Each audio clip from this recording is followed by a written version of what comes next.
Hello everyone.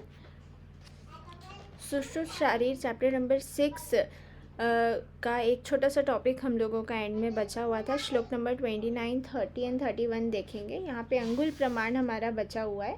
तो यहाँ पे 3 अंगुल परिणाम, 2 अंगुल, आधा अंगुल, 1 अंगुल और स्व पाणितल, इस तरीके से ये हम 5 डिवाइडेशन करते हैं। तो सबसे पहले हम लोग देखते हैं 1 अंगुल का आया हुआ है सबसे पहले श्लोक में। तो 1 अंगुल में कौन कौन सी चीज़ें आती हैं, इसको हम एक डायग्राम के फॉर्म में याद करने की कोशिश करेंगे। तो यहाँ पे सबसे पहले देखेंगे कक्षधर दिख रहा है डायग्राम में।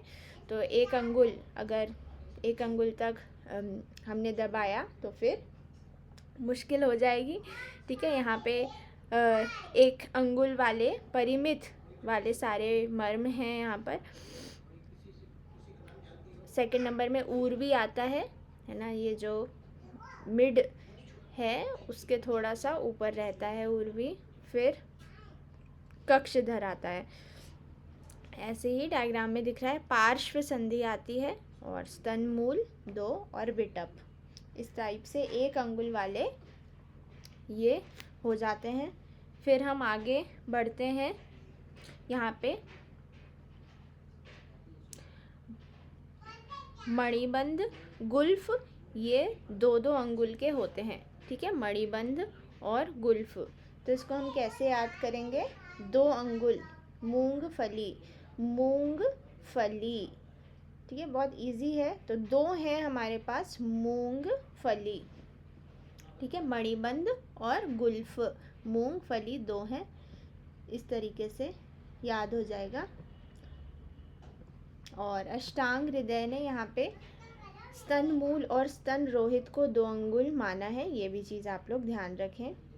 अब हम आगे बढ़ते हैं। जानु, सपर, सपर श्लोक में सपर आया हुआ है ना, ये जानु, सपर, सह कूर्पराभ्याम, फिर रिद्वस्ती, कूर्च, गुद, नाभि, वदंती, मूर्धनी, चत्वारी, पंच, च गले, 10 यानी च द्वे। क्या प्रमाण है? स्व पाणितल, कुंचित, सममितानि। तो स्व पाणितल लगभग ये 4 अंगुल हम लोग इसको ले सकते हैं। हथेली के गड्ढे के बराबर जितना प्रमाण होता है। तो इसको हम कैसे याद करेंगे? हृदय, बस्ती, नाभि, इन तीनों को एक साथ याद रखेंगे। ठीक है, 3 प्रधान मर्म है। और उसके बाद नीला, मन्या, कूर्च और सीमंत, इनको हमें एक तरीके से याद रखना है ना। सीमंत 5 होते हैं, श्रृंगाटक 4 सींग, ऐसे मैंने बताया था। और फिर गले में 10 होते हैं। तो 10 उन्होंने बताए हैं कि 10 कैसे हो रहे हैं, है ना। मातृकाएं और नीला, मन्या, इस टाइप से वो हो रहा है। तो हम इसको याद कर लेते हैं।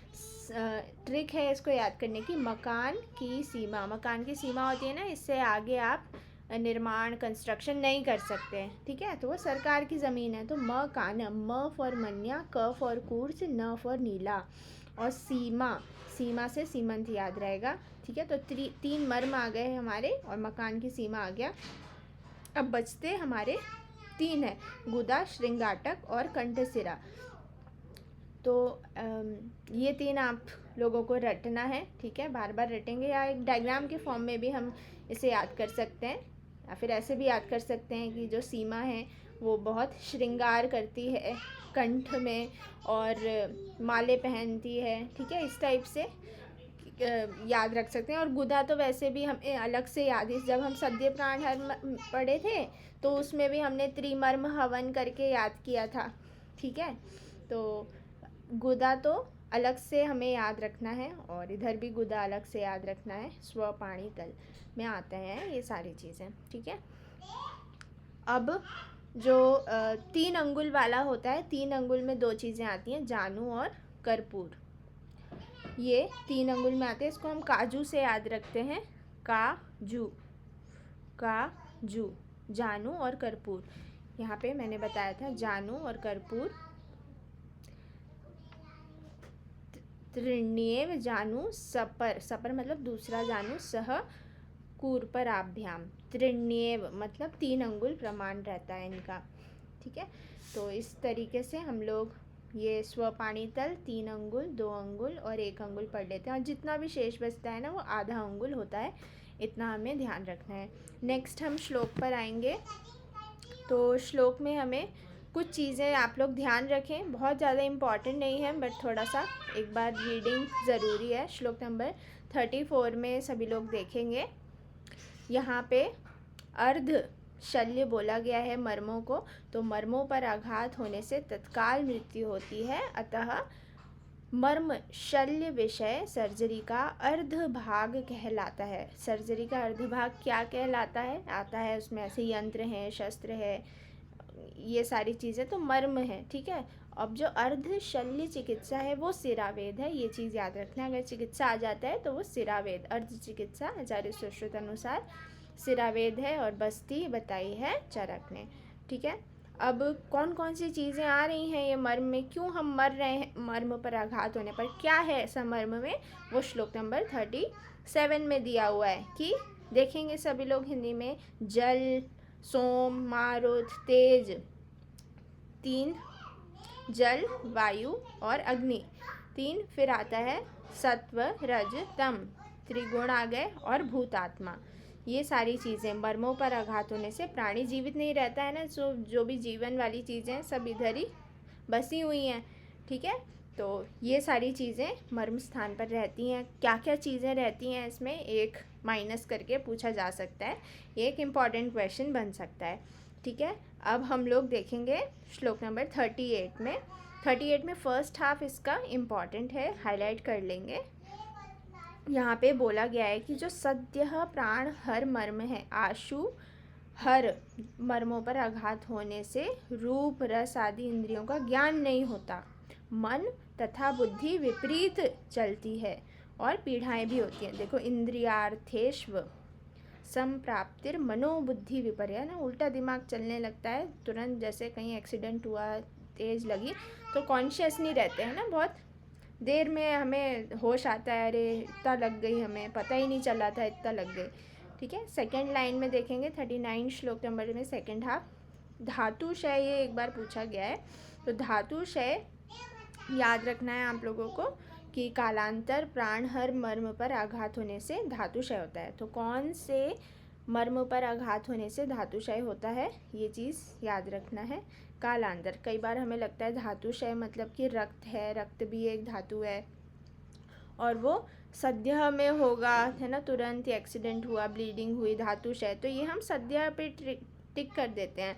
ठीक है, तो ये कालांतर है, ये चीज़ याद रखना है, इतना ही इसमें टिक करना है और इम्पॉर्टेंट है। लास्ट में श्लोक नंबर 44 देखेंगे, सेकेंड हाफ थोड़ा ध्यान रखेंगे कि जो भी मर्म के विकार है ना वो कृच्छ साध्य होते हैं। जैसे हिंदी में देखेंगे, जो कोई भी निज विकार मर्मों का आश्रय करते हुए, जो भी निज विकार हैं उन्हें, मतलब वात, पित्त, कफ से जो भी बॉडी में डिसबैलेंस हुआ है और उसके बाद मर्म का आश्रय उन दोषों ने ले लिया है, तो शरीर में अगर ये हैं तो वे यत्न पूर्वक चिकित्सा करने पर भी कृच्छ साध्य होते हैं, है ना, कष्ट साध्य होते हैं, क्योंकि मर्म पर ही सारी चीज़ें हमारी आधारित हैं। कौन कौन सी चीज़ें हैं मर्म पर, अभी हमने पढ़ा था।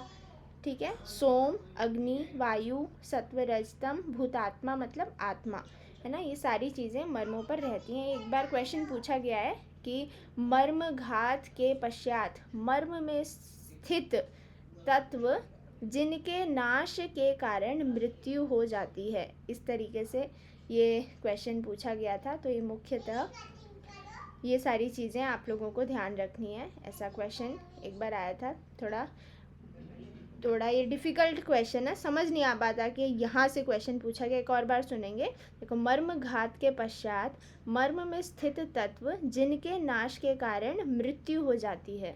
कितना बढ़िया, बिल्कुल परफेक्ट क्वेश्चन बनाया है। तो एक और बार आप लोग रिकॉर्डिंग सुनेंगे तो और अच्छे से समझ आएगा, जितनी बार सुनेंगे उतनी बार हमें कुछ ना कुछ नया चीज़ें मिलती हैं। तो इसी के साथ हमारा ये चैप्टर छोटा सा ख़त्म होता है, जो कि बहुत ही इम्पॉर्टेंट है, छोटा तो लगता है बार बार रिवीजन कर लें तो छोटा लगता है, बाकी इम्पॉर्टेंट है बहुत ज़्यादा। पीजी पॉइंट ऑफ व्यू से एक्सट्रीमली इम्पॉर्टेंट है, क्योंकि हर साल कोई ना कोई क्वेश्चन बनता ही है। ऑल राइट, अगर कोई और प्रीवियस रिकॉर्डिंग आप लोगों को चाहिए तो मुझे मैसेज करके ले लेंगे, और अच्छे से पढ़ें, फिर इसका टेस्ट लेंगे। Okay, that's it for today, thank you so much.